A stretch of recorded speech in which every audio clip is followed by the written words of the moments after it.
오늘 우리에게 주신 하나님의 말씀은 신명기 5장 1절에서 10절입니다. 함께 읽겠습니다. 모세가 온 이스라엘을 불러 그들에게 이르되 이스라엘아 오늘 내가 너희의 귀에 말하는 규례와 법도를 듣고 그것을 배우며 지켜 행하라. 우리 하나님 여호와께서 호렙산에서 우리와 언약을 세우셨나니 이 언약은 여호와께서 우리 조상들과 세우신 것이 아니요 오늘 여기 살아있는 우리 곧 우리와 세우신 것이라. 여호와께서 산 위 불 가운데에서 너희와 대면하여 말씀하시매 그때 너희가 불을 두려워하여 산에 오르지 못하므로 내가 여호와와 너희 중간에 서서 여호와의 말씀을 너희에게 전하였노라. 여호와께서 이르시되 나는 너를 애굽 땅 종되었던 집에서 인도하여 낸 내 하나님 여호와라. 나 외에는 다른 신을 내게 두지 말지니라. 너는 자기를 위하여 새긴 우상을 만들지 말고 위로 하늘에 있는 것이나 아래로 땅에 있는 것이나 땅 및 물속에 있는 것에 어떤 형상도 만들지 말며 그것들에게 절하지 말며 그것들을 섬기지 말라. 나 내 하나님 여호와는 질투하는 하나님인즉 나를 미워하는 자의 죄를 갚되 아버지로부터 아들에게로 3, 4대까지 이르게 하거니와 나를 사랑하고 내 계명을 지키는 자에게는 1000대까지 은혜를 베푸느니라. 아멘.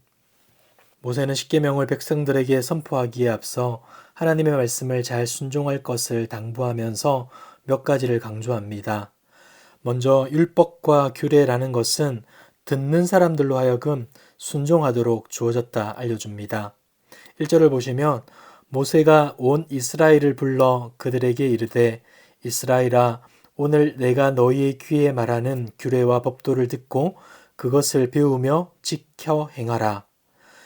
율법의 말씀이 선포되는 것은 단순히 듣고 즐기기 위함이 아니라 순종을 요구한다는 것입니다. 두 번째는 앞으로 선포될 율법과 규례는 하나님께서 직접 주셨다는 것입니다. 2절을 보시면 우리 하나님 여호와께서 호렙산에서 우리와 언약을 세우셨나니 라고 말합니다. 이 당시의 사회의 법들은 인간이 제정했습니다. 그래서 당연히 사회가 지키는 법의 시작을 인간이라 생각했습니다. 그러나 모세는 율법의 저자가 하나님이라 선포합니다. 당시 사람들의 관점에서 볼 때에는 매우 독특한 주장을 한 것이죠. 세 번째로 이 율법은 이미 하나님께서 시내산에서 이스라엘 백성들에게 주신 것들입니다. 모세가 선포하는 것은 새로운 것이 아니라 40년 전에 이미 하나님께서 이스라엘과 언약을 맺을 때에 지시했던 사항들인 것이죠. 네 번째로 이 율법은 하나님께서 지금 이스라엘 백성들과 세우신 언약입니다. 물론 이러한 모세의 주장이 실제와는 다르다 말할 수 있습니다. 왜냐하면 이 당시 모압 평지에서 모세의 설교를 듣는 대부분의 사람들은 시내산에서 말씀이 선포될 때 그곳에 없었기 때문입니다.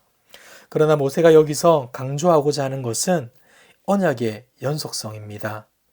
하나님은 한 특정한 세대에만 언약을 체결한 것이 아니라 이스라엘 공동체와 언약을 맺었다라는 사실을 알려주는 것이죠. 그래서 모세는 이들을 마치 시내산에 있었던 사람들처럼 대하고 있으며 그들로 하여금 시내산 언약을 준수해야 한다 가르치고 있는 것입니다. 이 같은 설명이 있은 후에 하나님께서는 모세를 통하여서 자신이 이스라엘과 어떤 관계인지를 밝히고 나서 첫 번째 계명을 허락하십니다. 6절을 한번 보겠습니다. 나는 너를 애굽 땅 종되었던 집에서 인도하여 낸 내 하나님 여호와라. 언약의 주체이신 하나님은 자신을 소개합니다. 이 선포와 더불어서 출애굽 구원이 십계명을 지켜야 할 이유이자 근거라고 말씀해 주십니다. 출애굽 사건은 하나님이 자기 백성을 억압적 상황에서 해방시킨 구원의 사건입니다. 하나님은 이스라엘을 애굽의 노예 상태에서 구속하심으로써 그들의 진정한 주권자 되심을 확인시켜 주신 것이죠. 그리고 이 출애굽 사건은 신학적 관점에서 율법에 앞서는 구원의 복음을 말해줍니다.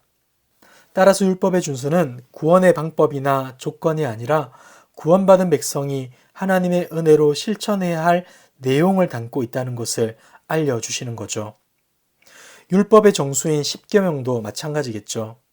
이미 구속받은 자기 백성에게 주어진 십계명은 어쩔 수 없어서나 억지로가 아니라 하나님이 베풀어 주신 구원의 은혜에 반응하여서 기쁨으로 순종해야 한다라는 것을 말해 주는 것이죠. 이러한 관계와 마음으로 십계명은 시작되어야 합니다. 하나님이 첫 번째 알려주신 계명은 매우 간단합니다.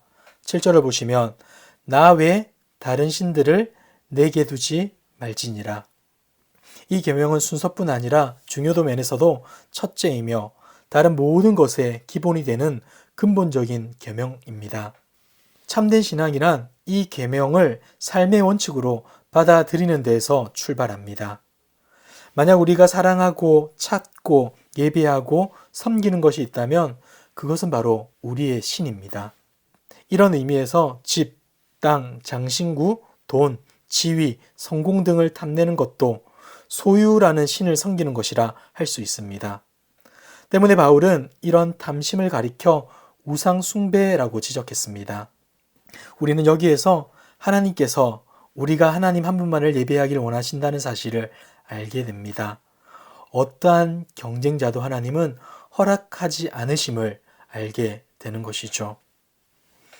첫 번째 계명은 근본되는 계명입니다. 참된 종교의 본질이 참되신 하나님을 예배하는 데 있음을 보여주기 때문이겠죠. 이제 두 번째 계명을 살펴볼 텐데 이 계명은 첫 번째 계명과 매우 밀접한 관련이 있음을 눈여겨보셔야 합니다.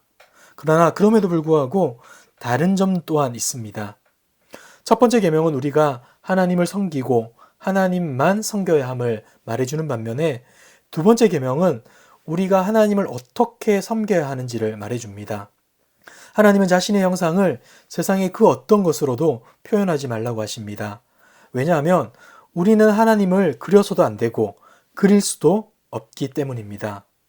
어떻게 우리가 하나님을 있는 그대로 표현할 수 있겠습니까? 불가능합니다. 하지만 하나님께서는 우리가 할 수 없는 그 일을 그리스도 예수 안에서 우리를 위해 하셨습니다.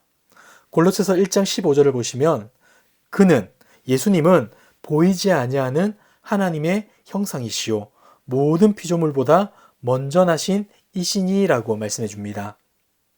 사랑하는 성도 여러분, 하나님을 보고 싶습니까? 하나님을 알고 싶습니까? 그렇다면 예수님을 보셔야 합니다. 그분을 통해 우리는 하나님을 볼 수 있습니다. 뿐만 아니라 죄로 망가진 우리가 하나님을 바르게 예배할 수 있는 것입니다. 이 말은 하나님의 형상으로 지음받았지만 죄로 인해 망가진 우리가 원래의 모습으로 되돌아갈 수 있는 유일한 길이 예수님밖에 없다라는 뜻이기도 합니다. 사랑하는 성도 여러분, 예수님을 온전히 믿음으로써만 다시 하나님을 알고 하나님을 사랑하고 하나님을 예배할 수 있습니다. 그리스도 없이는 이 일이 절대로 불가능합니다. 구원이라는 것은 우리 안에서 하나님의 형상이 회복되는 것입니다. 그리스도를 믿는다는 것은 그리스도의 형상으로 새롭게 하심을 입는다는 뜻이기도 합니다. 그리스도는 우리의 모범입니다. 그러하기에 우리는 그분을 따라가야 합니다. 그리스도인이 된다는 것은 이 세상에서 할 수 있는 한 그리스도를 닮는 것입니다. 그리고 이것이 바로 참된 예배인 것입니다. 사랑하는 성도 여러분, 이렇게 예배하고 계십니까? 아니면 주일 아침마다 겉으로 꾸미고 형식적으로 행동하기에 바쁘십니까? 주님을 예배하고 섬기는 것이 여러분의 마음의 바람이자 기쁨이길 소망합니다. 뿐만 아니라 이 기쁨이 여러분을 통하여서 온 가족과 이웃들에게 흘러가 그들로 하여금 가장 큰 기쁨을 누리게 하는 복된 인생 되는 저와 여러분 되시길 주님의 이름으로 축복합니다. 기도하겠습니다. 신실하신 하나님 아버지, 죄와 허물로 죽었던 우리를 구원해 주시고 하나님의 백성 삼아 주심에 감사합니다. 날마다 구원의 은혜 안에 살게 하시며 그 은혜에 반응하여 참된 예배자 되게 하옵소서. 우리의 모습이 주님을 닮아가길 소망합니다. 세상의 거짓된 형상을 담는 인생이 아니라 보이지 않는 하나님의 형상이신 예수 그리스도를 닮아 세상을 아름답게 하는 복된 인생 되게 하옵소서. 오늘도 주님 때문에 기쁨과 감사가 넘치길 소망하오며 이 모든 말씀 예수님의 이름으로 기도드립니다. 아멘. 이 시간 기도하실 때 주신 말씀을 붙들고 기도하시고 주간 기도 제목을 따라서 부상과 민족과 한 주간의 승리를 위하여서 기도하겠습니다. 그리고 코로나19 신부산 공동기도문으로 함께 기도하겠습니다. 기도하겠습니다.